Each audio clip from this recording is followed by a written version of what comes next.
London పర్యటనలో AP CM Chandrababu పర్యటన కొనసాగుతోంది. భారత్ హై కమిషనర్ విక్రమ్ దొరైస్వామి భేటీ అయ్యారు. యూకేలోని వివిధ వర్సిటీలు ఏపీతో 4 అంశాల్లో భాగస్వామ్యం ఏర్పాటుపై చర్చించారు.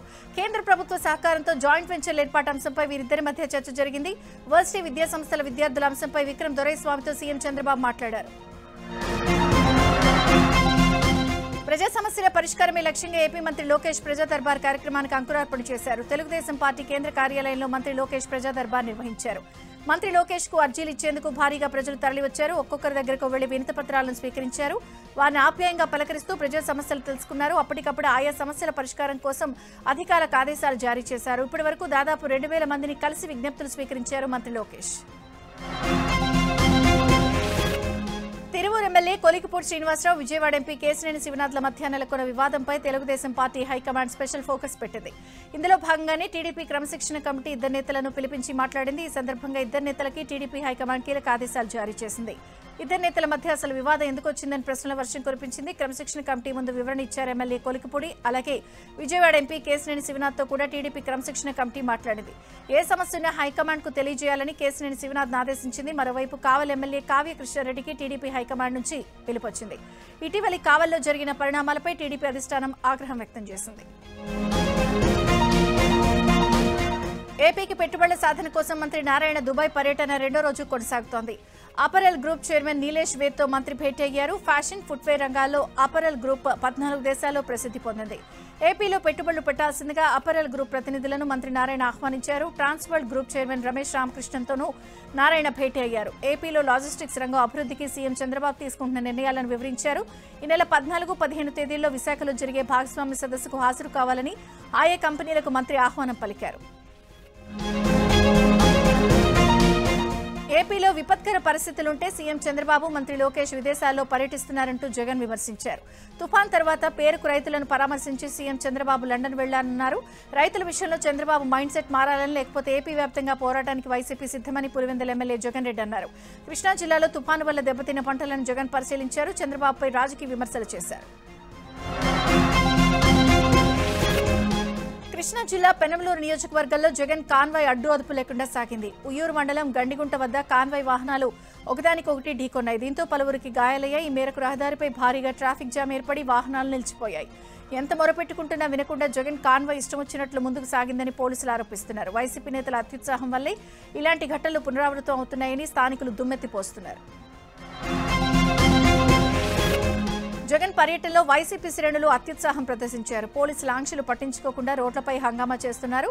రోడ్లపై బైక్ ర్యాలీలు, డీజేలు ఏర్పాటు చేయడంతో కిలోమీటర్ల మేర వాహనాలు నిలిచిపోయాయి. కనీసం అంబులెన్స్ కూడా జగన్ సిబ్బంది దారివ్వలేదు. ట్రాఫిక్ నిలిచిపోవడంతో సాధారణ ప్రజలు తీవ్ర ఇబ్బందులు ఎదుర్కొంటున్నారు. అటు జగన్ రోడ్ షోకు పార్టీ కార్యకర్తలు మినహా ప్రజలు ఆసక్తి చూపలేదు. మరోవైపు జగన్ పర్యటన గంటల కొద్దీ ఆలస్యం కావడంతో నీరసించిపోయిన వైసీపీ శ్రేణులు రోడ్ల మధ్య, డివైడర్ల మధ్య సేద తీరారు. జగన్ పై మంత్రి ఆగ్రహం వ్యక్తం చేశారు. తుఫాను బాధితులను పరామర్శించే అర్హత జగన్ కు లేదని మంత్రి సవిత అన్నారు. తుఫాను ఎప్పుడు రాష్ట్రంపై ప్రభావం చూపుతున్నా ఆయన రాష్ట్రంలో ఉండరని విమర్శించారు. తుఫాను నష్టం అంచనాలు పూర్తయి కేంద్రానికి నివేదిక కూడా వెళ్లిపోయాక ఇప్పుడు పరామర్శ అంటూ జగన్ వెళ్తున్నారని మండిపడ్డారు.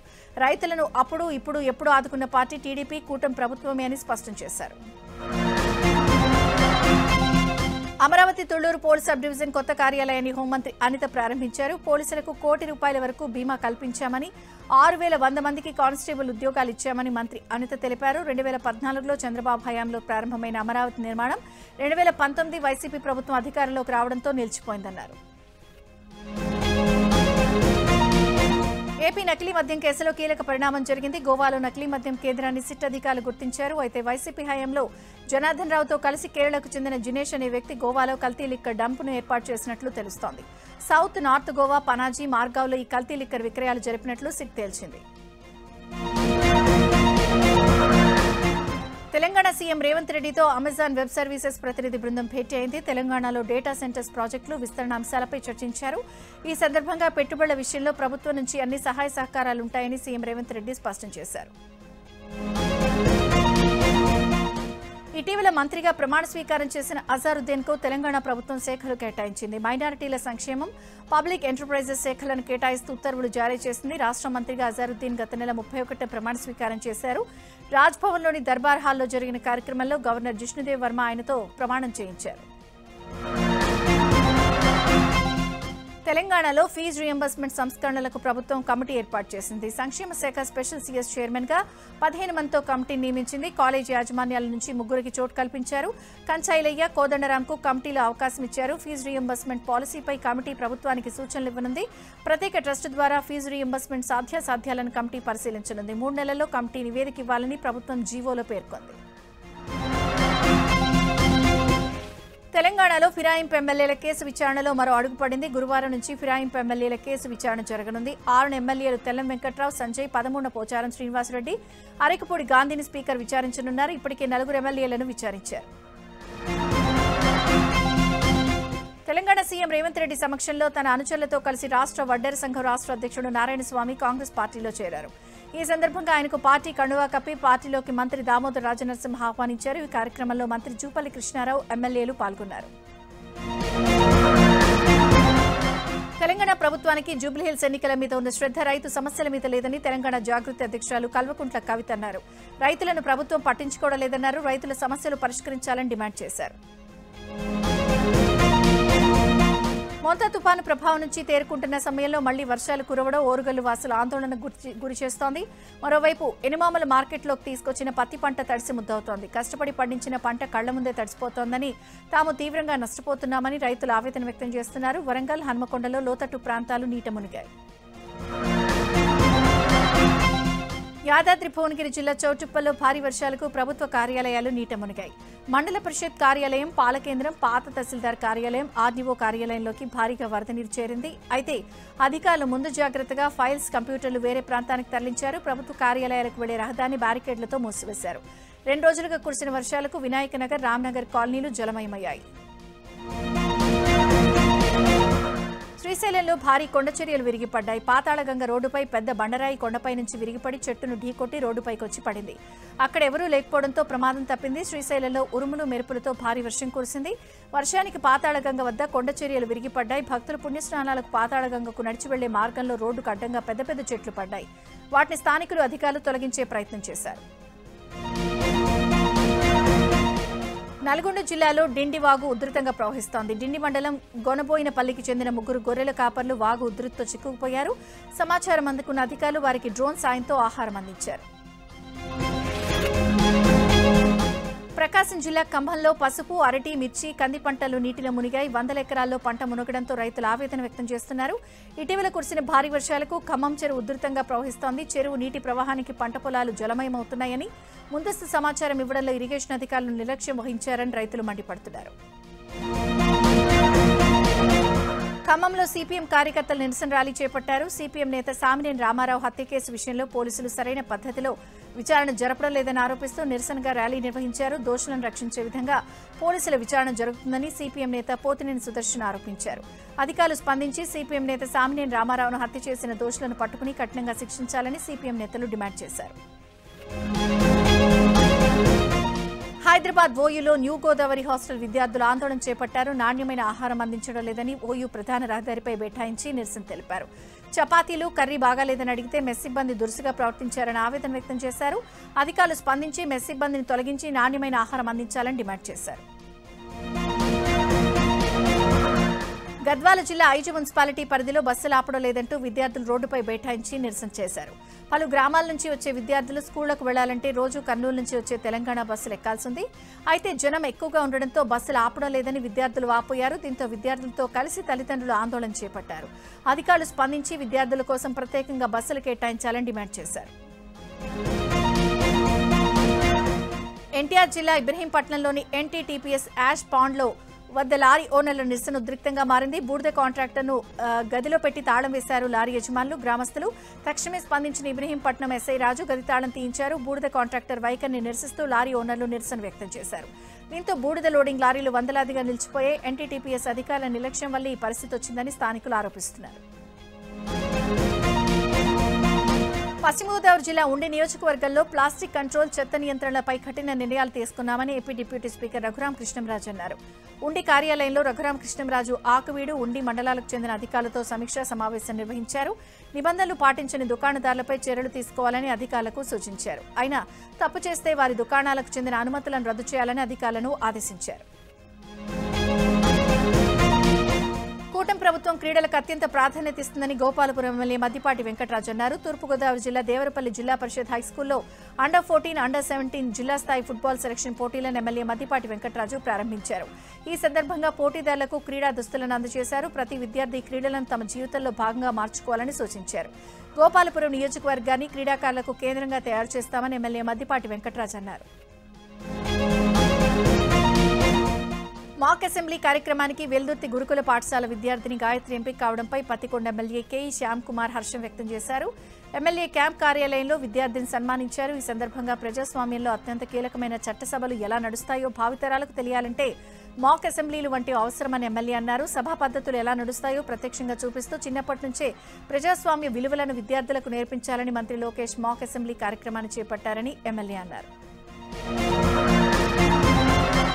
సత్యసాయి జిల్లా కలెక్టర్ శ్యాంప్రసాద్ మడకశిర నియోజకవర్గంలో సుడిగాలి పర్యటన చేశారు. ఎమ్మెల్యే ఎంఎస్ రాజుతో కలిసి పలు అభివృద్ధి కార్యక్రమాలను సమీక్షించారు. ముందుగా మణూరు గ్రామంలో హంద్రినీవా కాల్వ పనులను పరిశీలించి పనుల పురోగతిపై అధికారులను ప్రశ్నించారు. అనంతరం హేమావతి గ్రామంలో గ్రామాభివృద్ధి కార్యక్రమాలపై అధికారులతో సమీక్ష సమావేశం నిర్వహించారు. ప్రజా సమస్యలు, మౌలిక వస్తువుల పురోగతిపై కలెక్టర్ సమగ్రంగా ఆరా తీశారు.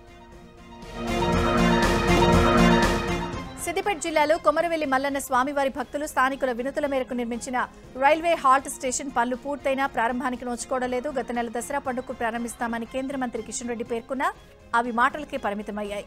మరో 2 నెలల్లో స్వామివారి కళ్యాణ బ్రహ్మోత్సవాలు ప్రారంభం కానున్నాయి. స్వామివారిని దర్శించుకునేందుకు లక్షలాది మంది భక్తులు తరలివస్తూ ఉంటారు. అయితే భక్తులకు రైల్వే సేవలు అందేలా హాల్ట్ స్టేషన్ ప్రారంభించాలని స్థానికులు కోరుతున్నారు. కృష్ణా జిల్లా పోలీసులతో వైసీపీ నేతలు వాగ్వివాదానికి దిగారు. పామరు మండలం గోపావానిపాలెంలో మాజీ ఎమ్మెల్యే అనిల్ అనుచరులు అత్యుత్సాహం ప్రదర్శించారు. హైవేపై ట్రాఫిక్ అడ్డుకోవద్దని వైసీపీ నేతలకు సీఐ చిట్టిబాబు తెలిపారు. పోలీసుల సూచనలు పాటించాలన్నారు. అయితే పోలీసులతో అనిల్ దురుసుగా వ్యవహరించారు. శ్రీకాకుళంలో విద్యార్థుల చేత కాళ్లు నొక్కించుకున్న టీచర్పై సస్పెన్షన్ వేటు పడింది. ఉపాధ్యాయురాలు సుజాతను సస్పెండ్ చేస్తూ ఆదేశాలు జారీ చేశారు. పిల్లలకు విద్యాబుద్ధులు నేర్పించాల్సిన ఉపాధ్యాయురాలు వారితో కాళ్లు పట్టించుకున్న ఘటన శ్రీకాకుళం జిల్లా మెళియాపుట్టి మండలం బందపల్లి బాలికల గిరిజన ఆశ్రమ పాఠశాలలో వెలుగు చూసింది. ఉపాధ్యాయురాలు సెల్ ఫోన్లో మాట్లాడుతూ 2 విద్యార్థులతో కాళ్లు నొక్కించుకుంటున్న వీడియో ఆలస్యంగా బయటకు వచ్చింది. ఆ వీడియో సోషల్ మీడియాలో వైరల్ కావడంతో విచారణ జరిపిన ఉన్నతాధికారులు సస్పెండ్ చేస్తూ ఉత్తర్వులు జారీ చేశారు. మహిళా ప్రపంచ కప్ గెలవడంలో ప్రతి ఒక్కరి ప్లేయర్ కీలక పాత్ర పోషించారు. ఇందులో మన తెలుగు బిడ్డ నల్లపురెడ్డి శ్రీచరణి కూడా భాగమైంది. కడప జిల్లా ఎర్రంపల్లి గ్రామానికి చెందిన శ్రీచరణిపై కుటుంబ సభ్యులతో పాటు తల్లిదండ్రులు ఆనందం వ్యక్తం చేస్తున్నారు. చిన్నప్పటి నుంచి తన కూతురికి క్రికెట్పై మక్కువ ఉండేదని, తన సంకల్పమే తన ప్రపంచ కప్ వరకు తీసుకెళ్లిందని శ్రీచరణి తల్లి హర్షం వ్యక్తం చేశారు.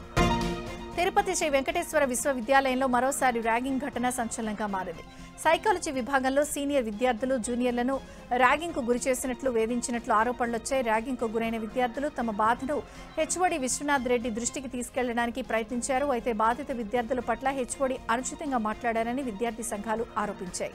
విద్యార్థుల భద్రతను పట్టించుకొని అనుచిత వ్యాఖ్యలు చేసిన హెచ్ఓడిని తక్షణమే సస్పెండ్ చేయాలని డిమాండ్ చేశారు. ర్యాగింగ్కు పాల్పడిన సీనియర్ విద్యార్థులపై కఠిన చర్యలు తీసుకోవాలని కోరారు.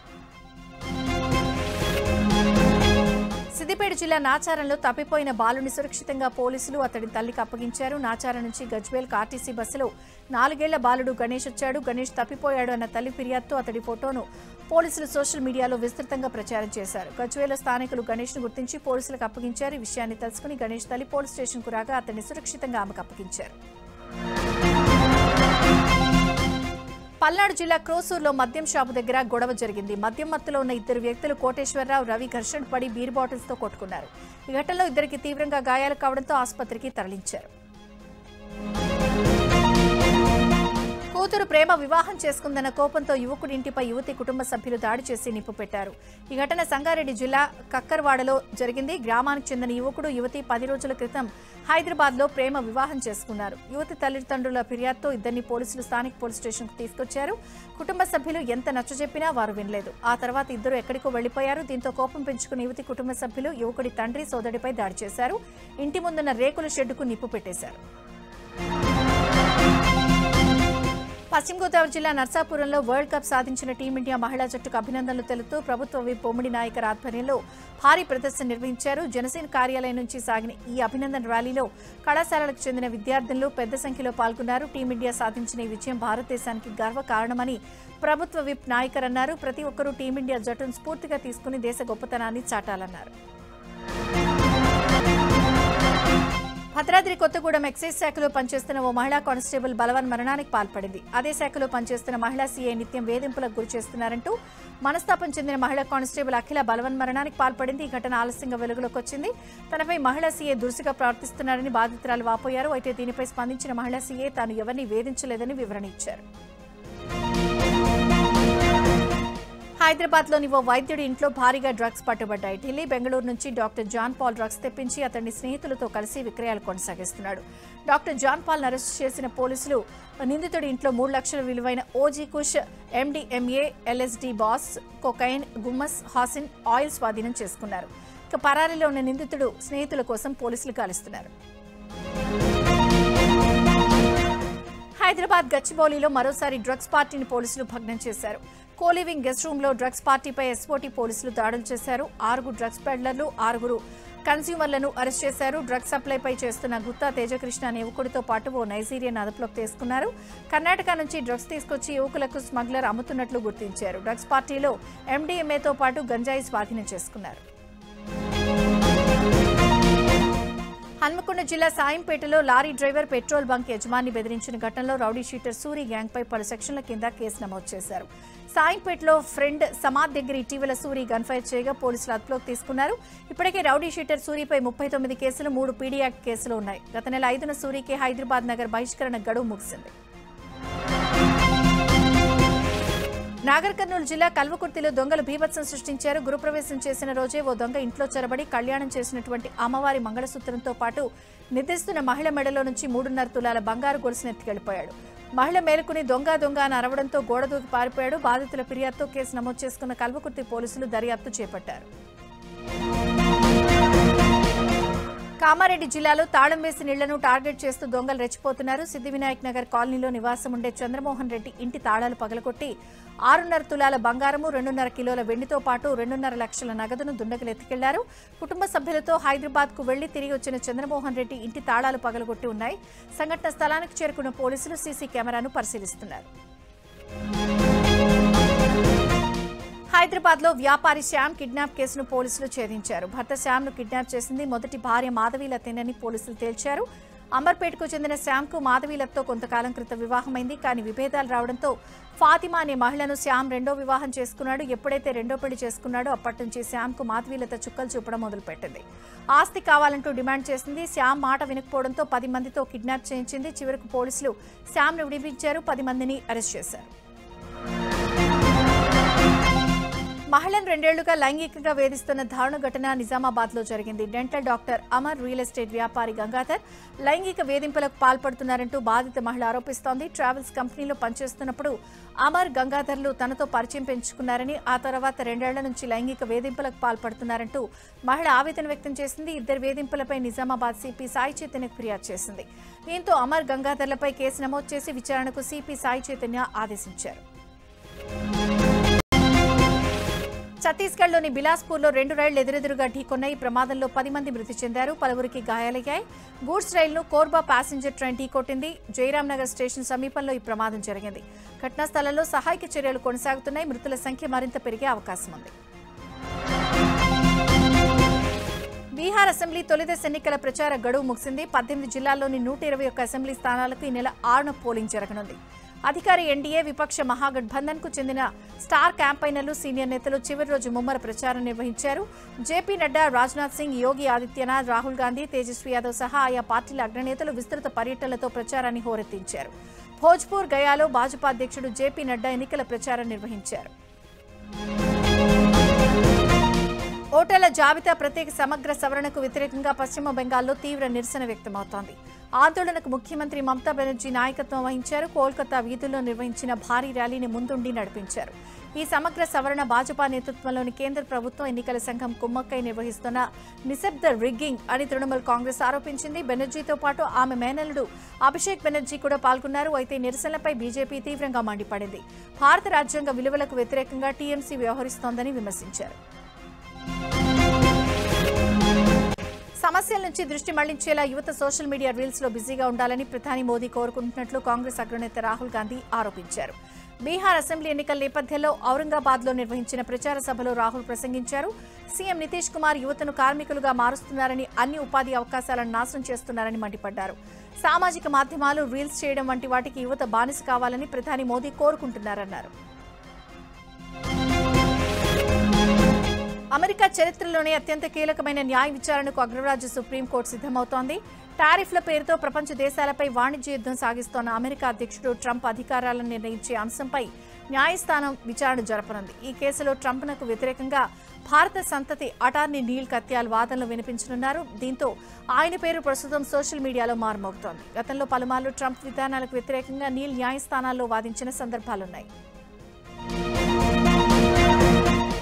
రష్యా, చైనా, ఉత్తర కొరియా, పాకిస్తాన్ వంటి దేశాల అణ్వాయుధాలను పరీక్షిస్తున్నాయని అమెరికా అధ్యక్షుడు ట్రంప్ చేసిన వ్యాఖ్యలపై ఇస్లామాబాద్ స్పందించింది. ఈ విషయంపై పాకిస్తాన్కు చెందిన ఓ ఉన్నతాధికారి వివరణ ఇస్తూ తామెప్పుడు ఇతర దేశాల కంటే ముందుగా అణుపరీక్షలను పునరుద్ధరించుకోమన్నారు.